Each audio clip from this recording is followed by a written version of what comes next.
సంక్షేమ పథకాలకు ఆద్యుడు దివంగత ముఖ్యమంత్రి వైఎస్ రాజశేఖర్ రెడ్డి జయంతి వేడుకలు 25వ వార్డులో ఘనంగా జరిగాయి. పేద మధ్యతరగతి ప్రజల అభివృద్ధి సంక్షేమాన్ని దృష్టిలో పెట్టుకొని ఎన్నో గొప్ప సంక్షేమ పథకాలను ప్రారంభించిన గొప్ప నాయకుడు వైఎస్ రాజశేఖర్ రెడ్డి అని వైఎస్ఆర్ కాంగ్రెస్ పార్టీ నాయకులు అడప శ్రీహరి అన్నారు. స్థానిక 25వ డివిజన్లో వార్డు ఇన్ఛార్జ్ రొక్కం త్రినాథ్ ఆధ్వర్యంలో 77వ జయంతి వేడుకలు నిర్వహించారు. ముఖ్య అతిథిగా అడప శ్రీహరితో పాటు మాజీ కార్పొరేటర్ నీలపల తమ్మారావు హాజరయ్యారు. ఈ సందర్భంగా పార్టీ శ్రేణుల సమక్షంలో కేక్ కట్ చేశారు. పిల్లలకు పెన్సిళ్లు, రబ్బర్లు, క్లిప్పులు పంపిణీ చేశారు. అనంతరం అడప శ్రీహరి మాట్లాడుతూ వైఎస్ఆర్ పేద ప్రజల గుండె చప్పుడు అని అన్నారు. ఈ కార్యక్రమంలో కొండేటి సుధా, అడప రఘు, నున్న వెంకటేశ్వరరావు, ఎన్ శివరామకృష్ణ, ఎన్ దుర్గయ్య, లక్కోజు కిరణ్ తదితరులు పాల్గొన్నారు. స్థానిక 25వ వార్డులో ప్రియతమ నాయకులు మాజీ ముఖ్యమంత్రి వర్యులు మా అందరి అభిమాన నాయకులు రాజశేఖర రెడ్డి గారి 77వ జన్మదిన వేడుకలు పురస్కరించుకొని స్థానిక రందివారి స్కూల్లో పిల్లలు స్కూల్లో ఆహ్లాదకరమైన వాతావరణంలో మా స్థానిక నాయకులు తమ్మారావు గారు, త్రినాథ్ గారు, సుధా, రఘు గారు, చంద్రమౌళి గారు, దుర్గయ్య, కిరణ్ ప్రియ గారు, అందరి ఆధ్వర్యంలో ఘనంగా, అలాగే ప్రతి వార్డులో కూడా ప్రతి కాన్స్టిట్యుయెన్సీలోని రాష్ట్రం అంతా కూడా ఆ నాయకుడిని, మరవలేని నాయకుడిని ఆ జ్ఞాపకాలు మరొకసారి స్మరించుకుంటూ ఆ సుపరిపాలన మళ్ళీ రావాలని మధ్యలో ఆలోచనతో ఆయన లేని లోటు ఈ రాష్ట్రానికి ఎప్పటికీ కూడా తీరనిది. ముఖ్యంగా ఆయన చేసిన సంక్షేమ పథకాలు కానీ ప్రజల్లో ఆయన మీద నాటుకున్న పాజిటివ్ ఆలోచనలు కానీ మరీ ఇంతకుముందు ఎప్పుడు ఏ ముఖ్యమంత్రి చేయనటువంటి పరిపాలన ఆయన చేయడం జరిగింది. ఆ నాయకుని జన్మదినం ప్రతి వార్డులో కూడా చాలా ఆనందంగా జరుగుతుంటాం. సో మా వార్డులో కూడా పిల్లలు మా స్కూల్లోని ప్రతి సంవత్సరం ఇట్లాగే జరుపుకోవాలని కోరుకుంటాం. ఈరోజు ఆంధ్ర రాష్ట్రమే కాకుండా ఉభయ రాష్ట్రాలకి మరుపురాని నాయకుడు, జనాలు మదిలో ఉండేటటువంటి శాశ్వతమైన స్థానం సంపాదించుకునే నాయకుడు మన వైఎస్ రాజశేఖర రెడ్డి గారు.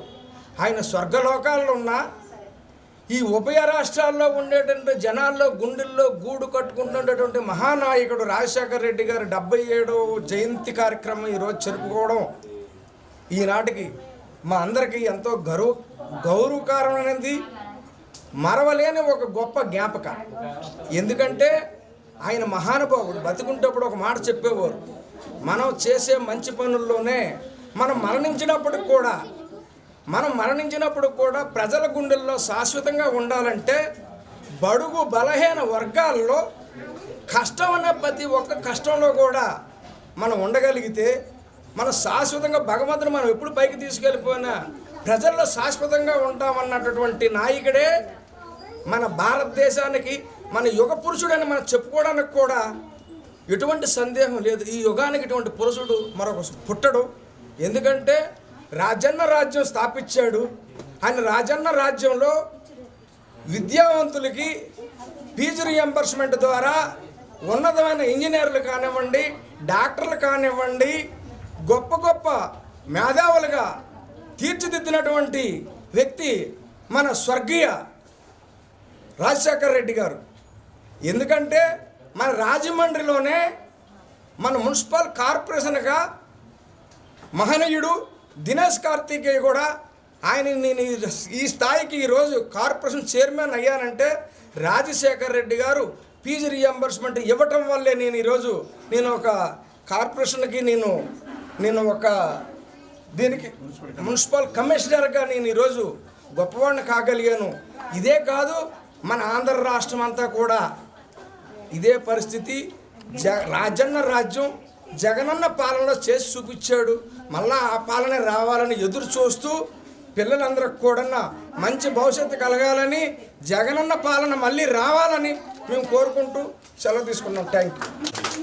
జయంతి సందర్భంగా మన 25వ వార్డులో మా నాయకులందరం కలిపి ఆనందకరంగా మేము జరుపుకున్నాం. అలాగే రాజశేఖర్ రెడ్డి గారు చేసిన అభివృద్ధి ఏంటంటే ప్రజల గుండెల్లోని ప్రజల గుండెల్లో ఎప్పుడు ఆయన నిలిచి ఉండిపోయారు.